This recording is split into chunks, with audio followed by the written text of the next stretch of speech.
Ok. Bonjour. Donc, vous avez à peu près 15 minutes pour nous présenter votre travail sur l'analyse des sentiments sur les réseaux sociaux avec Python. D'accord, bonjour, monsieur Ahmed Elbey. Aujourd'hui, nous avons présenté notre projet 2 et nous avons préparé une petite vidéo pour mieux comprendre la situation.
En fait, c'est votre vidéo.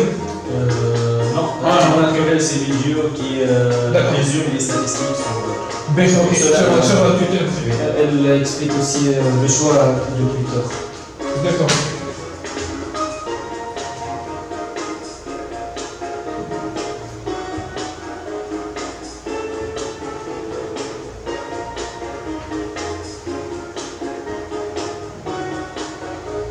Et plutôt ces statistiques est très importante parce qu'elles touchent les followers et on va travailler sur les followers dans ce cas. Ok.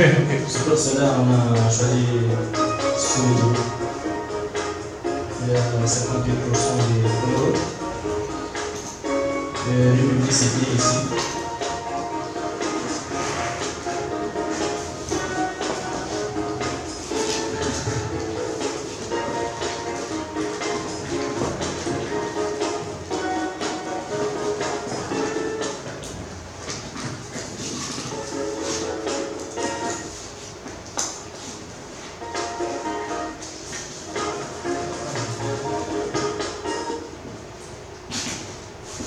Donc, on passe maintenant à la préparation des données.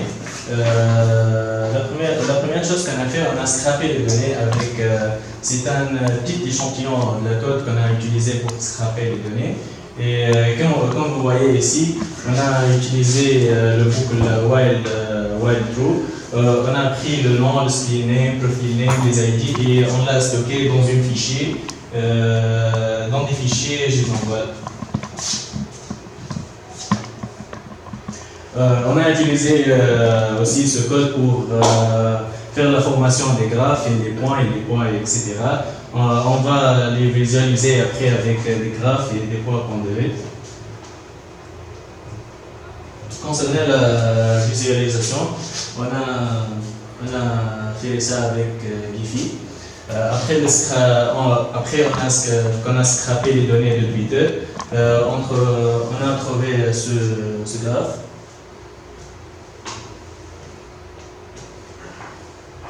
Avec Atlas 2. Et voilà, c'est le graphe qu'on a trouvé après le scrapping de la followers. En fait, on a mis un nom d'un compte Twitter et le script il va scraper les followers de chaque de ce nom et puis on va mettre un depth. Le depth, c'est par exemple, on a mis depth 3, donc il va entrer à la followers de quelqu'un, et après il va entrer dans les followers de ce followers 3 fois. C'est pour cela qu'on a fait depth 3. Donc on passe à la deuxième partie, c'est Giphy. Pour la mise en situation, on a choisi de parler de Stanley. Il est décédé hier, je crois. Il a créé des personnages de Marvel comme Spider-Man, Iron Man et tous les autres personnages que vous voyez dans cette photo-là. Donc après cette vidéo, ça représente l'utilisation de l'API Tweet dans Giphy. Donc En fait, cette vidéo est la visualisation des... Donc, tout d'abord, il faut installer l'API. L'API, c'est dans la recherche, on va écrire Twitter. Après, après l'installation, on va dans cet onglet-là. Dans Add, on va écrire ce qu'on veut chercher. Par exemple, on a écrit Stanley. Mais il faut avant ça vérifier les API. Donc, à travers ce lien-là, on va obtenir les keys et les access tokens. Après, on va ajouter le mot ou l'expression qu'on va chercher et choisir comment, c'est-à-dire les données qu'on va rechercher. Dans ce cas-là, c'est Full Twitter Network. Donc là, on peut voir qu'il est en train de représenter toutes les données qui parlent de Stanley, où il y a le mot Stanley, c'est-à-dire s'ils sont des hashtags ou bien des profils ayant le nom Stanley. Et après, on peut voir ici le nombre de nœuds à la fin du vidéo et les liens entre ces nœuds-là. Donc, ce fichier-là, je l'ai enregistré. D'ailleurs, la vidéo, c'est sur YouTube. Voici le graphe qu'on a obtenu. On peut ici voir le nombre des nœuds et de liens. Et après quelques manipulations, comme mon collègue vient de faire, avec par exemple, il a choisi force de la classe 2. On peut visualiser notre graphe clairement. Quand on clique sur laboratoire de données, on peut voir la donnée ici. Par exemple, on peut voir le type ici, c'est des users ou des tweets, des faux profils où il y a le mot Stanley. Et ce tableau-là représente les données fournies par Twitter.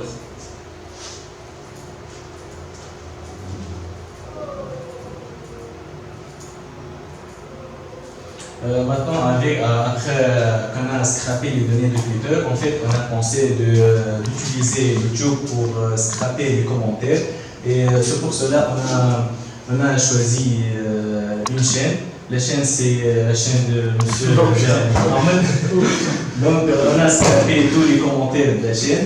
Et on a questionné, tout d'abord, on a questionné est-ce que les élèves sont satisfaits par le travail qui fait M. Mohamed Derbel ou non.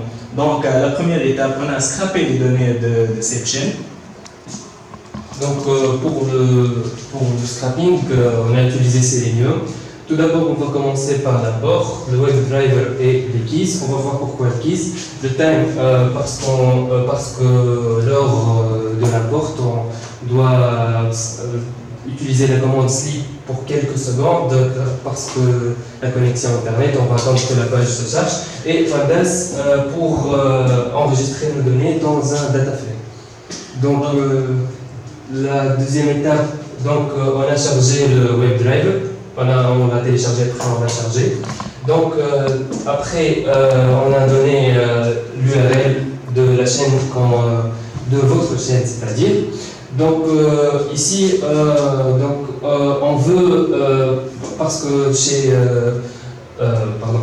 on veut prendre, c'est-à-dire scraper tous les liens des vidéos. Donc de ce lien-là, on peut voir tous les vidéos. Et chaque vidéo, quand on clique sur Inspecter, on peut voir le HF. Donc, cette partie-là, parce que sur YouTube, quand on charge la page des vidéos, on ne peut pas voir toutes les vidéos, parce qu'on doit descendre en bas pour charger les autres vidéos. Donc ce code-là, c'est on va utiliser current high et new high pour descendre avec le keys. Là, c'est l'utilisation de keys pour descendre au bas de la page pour charger la totalité des vidéos. Après, la prochaine étape, c'est cette étape-là, c'est pour scraper les URL de toutes les vidéos. Donc, l'élément, c'est la div avec l'ID dismissible et dans une div A, l'attribut href. Après, une liste que j'ai créée ici pour appendre tous les éléments qu'on va trouver. Donc voilà, le paint, c'est le résultat du paint et c'est tous vos vidéos qui sont 134 vidéos. Après, donc pour cette partie-là, comme pour la chaîne, on doit, après avoir accédé à la vidéo, on doit descendre en bas pour charger tous les commentaires. Donc, on va créer une liste, après une boucle ici. Print I, c'est déjà la boucle, elle va parcourir une liste. Dans la liste, il y a la liste de tous vos liens. J'ai affiché les liens juste parce que quand je lance ce script-là, à chaque lien qu'il va scraper, je peux voir l'avancement. Chaque fois qu'il rentre dans la folle, je peux voir l'avancement. Donc ici, le browser.getI, c'est-à-dire qu'il va accéder au lien I. Timesleep, on attend juste quelques secondes. Après, browser find element by player, c'est pour poser la vidéo. Après, execute script. Donc, chez YouTube, on doit tout d'abord descendre un tout petit peu pour charger les vidéos. Après, on peut descendre au bas de la page, parce que si on descend au bas de la page à la première fois, il ne va pas charger les commentaires. On doit descendre un tout petit peu pour charger les commentaires, et après on peut faire le même traitement qu'on a fait pour la chaîne. Donc, cette partie du code, je l'ai déjà expliqué. Donc, après, on atteint la fin de la page, on va créer une liste post. Donc cette post-là, on va enregistrer, ici on peut voir, on va enregistrer tous les commentaires.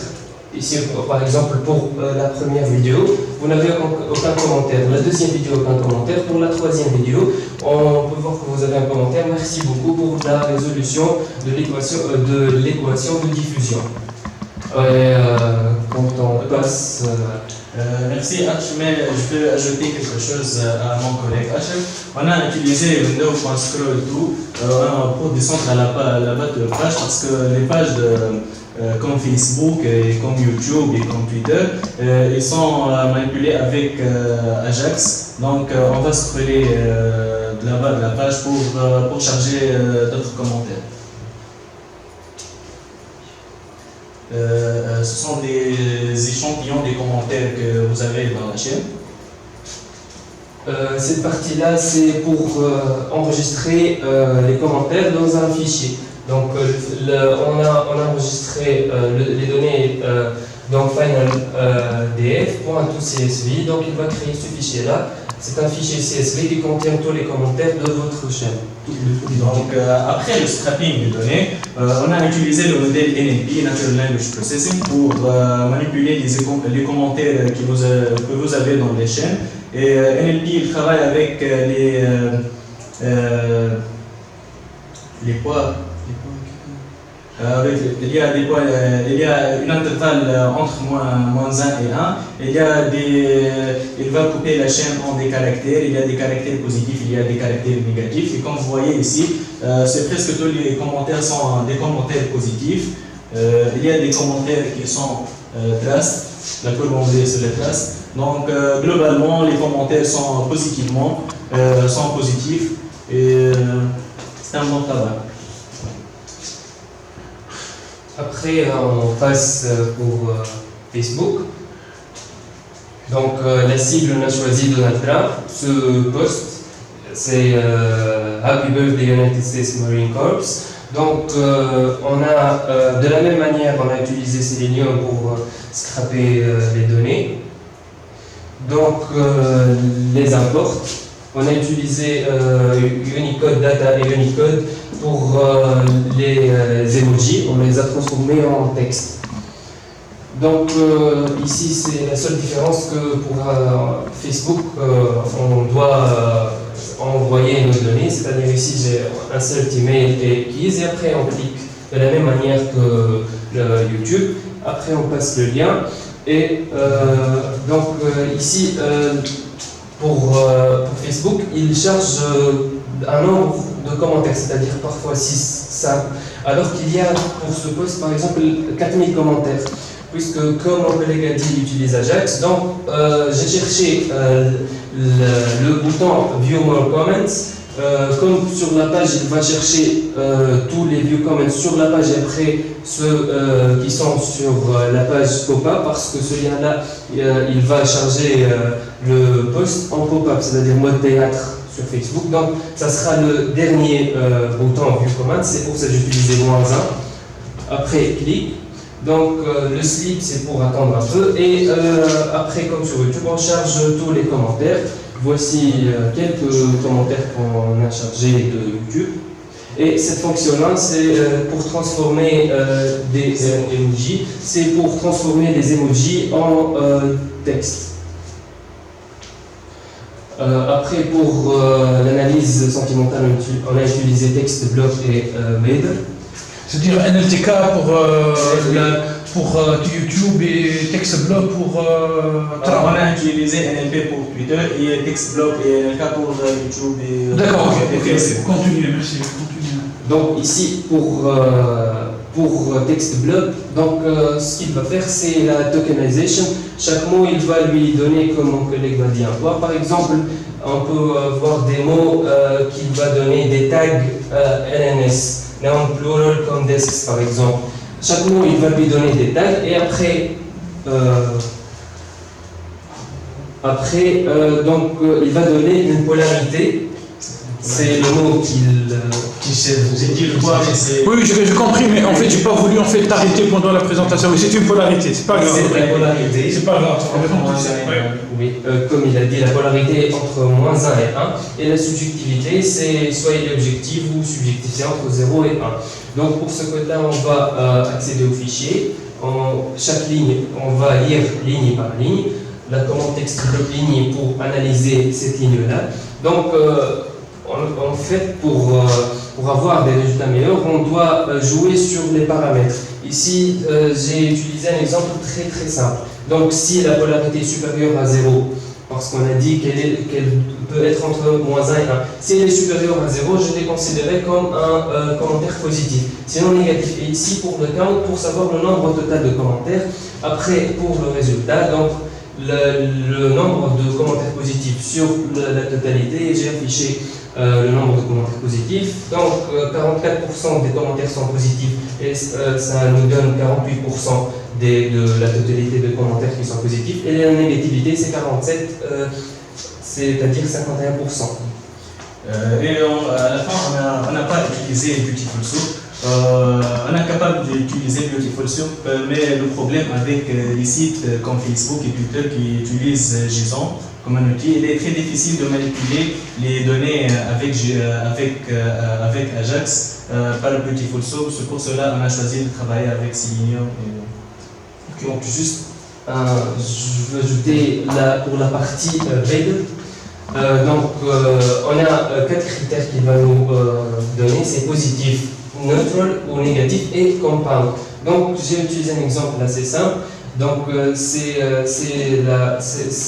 partie-là, ça existe dans la documentation. Donc si le compound score est supérieur ou bien sans cet intervalle-là.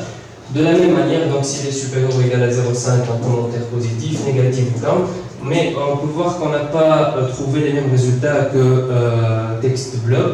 Ici on a trouvé 39 commentaires positifs, 23 négatifs et le reste c'est des commentaires neutres. Donc c'est à nous de choisir le meilleur modèle. Merci. Merci.